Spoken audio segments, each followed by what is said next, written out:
ಹೆಂಗ್ ಹೋಗ್ಬೇಕಾಗಿರೋದು ಇವಾಗ? ಅಲ್ಲೊಂದು ಚಿಕ್ಕ ಕಾಲ್ದಾರಿ ಕಾಣಿಸ್ತಾ ಇದೆಯಲ್ಲ, ಹಂಗಂತ ಹೋಗ್ಬೇಕಾಗಿರೋದು. ಇವ್ರು ಅಂಕಿ ಬ್ರೋ ಅಂತೂ ನನ್ನ ಮುಂದೆ ನುಗ್ಗಿಸ್ರಿ ಅಂತಾರೆ. ಓಹೋ ಏಯ್ಯೋ ಕ್ಯಾರೆ ಬಾ ಇದು. ಆಯ್ತು, ಆಮೇಲೆ ಅದು ಹೊಡೆಯುತ್ತೆ ತಲೆಗೆ ಫುಲ್ಲು, ಅದನ್ನೊಂಚೂರು ಮಡಚಬೇಕು, ಇಲ್ಲ ನಿಜವಾಗ್ಲೂ ಆಗಲ್ಲ. ಹೆಲ್ಮೆಟ್ಟಿಗೆ ಕಣ್ಣಿಗೆ ಹೊಡೆದ್ಬಿಡುತ್ತೆ ಮೇಲೆ. ಓಕೆನಾ? ಓ ಲೆಫ್ಟ್ ಸೈಡ್ ಪಾತಾಳ. ಲೇ ಏನಪ್ಪ ಸಾಲಾಗಿ ಬರ್ತಾ ಇರೋದು? R15 ಆಗಲ್ಲ, ಬೇಡ. It's impossible.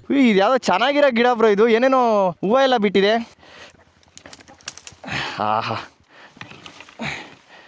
ಸಾಕು, ಲೆಟ್ಸ್ ಗೋ ಬಾಯ್ಸ್. ರೆಡಿನಾ?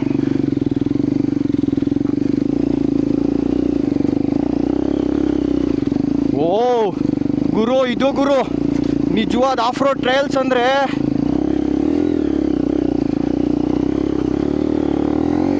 ಖತಮ್, ಬಾಯ್ ಬಾಯ್, ಟಾಟಾ.